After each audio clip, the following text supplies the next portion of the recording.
Buona giornata a tutti cari amici dalla redazione Media Sport Italia TV con un nuovo approfondimento sulla storia del Carbonia Calcio 1939. Oggi focalizziamo al meglio la stagione 1981-82 che rimarrà certamente indimenticabile per tutti gli sportivi di Carbonia ma anche dell'intera Sardegna, culminata con la storica promozione in Serie C2 riportando in alto il nome della città in tutta Italia. Il presidente dei Minerari, Elvio Vergnani, richiama alla guida del sodalizio biancoblu Checco Fele, dopo la parentesi tutto sommato positiva di Renzo Cappellaro nella stagione precedente. Il giovane tecnico di Carbonia è ormai maturo, in virtù delle esperienze maturate negli ultimi anni in Serie D, sia in prima persona sia come secondo dello stesso Cappellaro. L'ossatura della squadra viene confermata in blocco. Si riparte con il bomber esperto Adriano Novellini, Floriano e Marco Congiu, oltre a Fenu, Scopa, Sequi, Tocco e Pugedu e i giovani Cossu e Sandro Piras.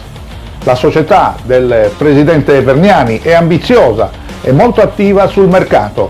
Porta a Carbonia il portiere Tronci e la punta Pietro Pillosu dal Quarto Sant'Elena, il mediano Bodano dal Gonnesa e il centrocampista Riccardo El Riu dalla Primavera del Cagliari. Il campionato conferma subito la grande competitività della squadra mineraria, che si fregia di campione d'inverno al termine del girone d'andata, nonostante la sconfitta subita in casa, l'unica di tutto il campionato con l'Alghero.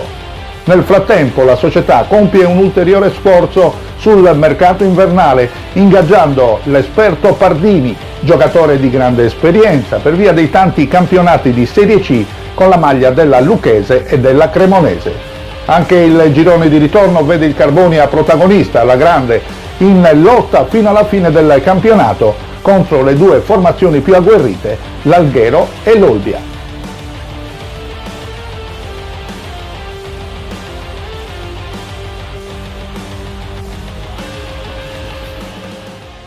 Cari amici, il Carbonia nella stagione 1981-82 compie veramente una grande impresa sportiva, culminata con l'entusiasmo di tutti i tifosi, con la vittoria del campionato interregionale davanti all'Alghero e all'Olbia, riportando la città e il sodalizio minerario dopo ben 22 anni tra il calcio che conta. Dal 1960 mancava infatti dalla Serie C, in cui ha militato la gloriosa Carbosarda, che negli anni 50 rischiò addirittura di approdare alla B. Ed ora, a distanza di più di 4 lustri, i minerari si riaffacciano alla ribalta nazionale. La gioia esplode con una giornata d'anticipo, quando al Comunale viene sconfitta per 1-0 la formazione di Olbia. Una vittoria che vale la conquista matematica della Serie C2. Gli ultimi 90 minuti finali da giocare sul campo del Tiesi restano solo una formalità. La partita decisiva con l'Olbia ha un sapore speciale. Nell'aria, sin dall'inizio dell'incontro, si respira l'elettrizzante profumo della promozione.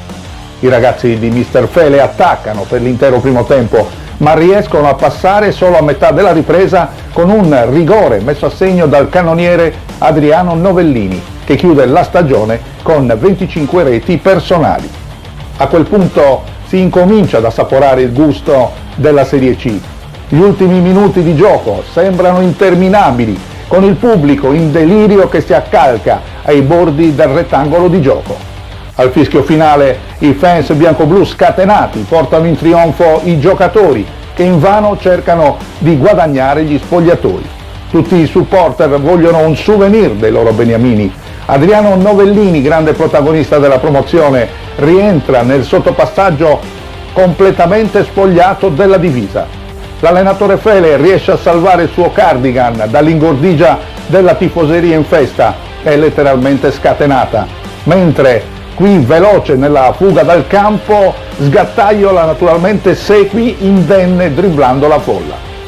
Le scene di entusiasmo proseguono per tutta la notte in città, caroselli di auto, imbandierate, giocatori ancora in trionfo nella piazza Roma, la piazza principale, banchetti e brindisi improvvisati nei bar e nelle case. Pare di essere tornati ai bei tempi del Cagliari campione d'Italia. Questa volta il traguardo è meno ambizioso, ma l'entusiasmo di Carbonia Sportiva e dell'intero Sulcis Iglesiente non certo inferiore. Cari amici, la promozione indimenticabile in Serie C2 nella gestione Verniani-Fele resta un vero capolavoro, sbarrando la strada alle squadre più agguerrite ed ambiziose di quel girone, Alghero ed Olbia. Dopo la sconfitta subita al Comunale, proprio ad opera della società catalana del girone d'andata, registrata alla difesa con l'inserimento di Leopoldo Pardini, assestato il centrocampo ed affilate le punte, il Carbonia inizia l'inseguimento verso la testa, vincendo alla grande a Sennoli per 1-0, a San Gavino 2-1 contro la Gialeto. Travolge il Calangianus in serie positiva da 13 giornate con una quaterna e rifila un secco 2-0 alla blasonata nuorese. Ma anche l'Alghero non molla, passa con facilità sui campi infuocati di La Maddalena, Tempio e Sennori. Con questo ruolino di marcia giungono al fatidico scontro diretto il 28 marzo 1982. La classifica vede l'Alghero al comando con un punto di vantaggio sui minerari. Al Mariotti si gioca nello scontro diretto non solo la partita, ma l'intero campionato, con un pubblico straboccante sulle tribune, giunto tra l'altro da Carbonia in migliaia, e un clima di vera corrida. Nel pomeriggio catalano inizia la sfida all'ultimo sangue. I 22 uomini in campo, consci dell'importanza della posta in palio, si affrontano senza esclusioni di colpi, talvolta anche proibiti. Alla fine dei tiratissimi minuti è il Carbonia a fare il colpo gobbo, vincendo 1-0 con un gol di Pillosu, restituendo l'affronto subito nella gara d'andata. Questa vittoria decisiva ai fini della classifica rilancia il Carbonia al vertice, mentre l'Alghero, accusata la sconfitta, a questo punto cambia i suoi panni da lepre in quella da cacciatore.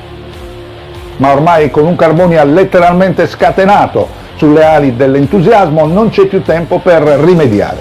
Le 5 giornate che restano risultano una marcia trionfale per i biancoblù, che chiudono il campionato con la promozione ad una giornata dal termine. Il Carbonia ritorna così finalmente tra i professionisti.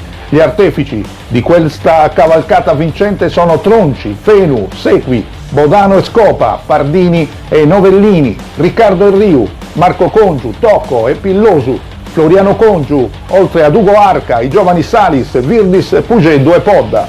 Insieme a questo gruppo, naturalmente, una menzione speciale va al grande presidente Elvio Verniani e all'allenatore Checco Fele, che nel suo futuro consoliderà la squadra anche in Serie C2. Grazie a tutti, cari amici, per la cortese attenzione. Vi rimando naturalmente al prossimo approfondimento sportivo.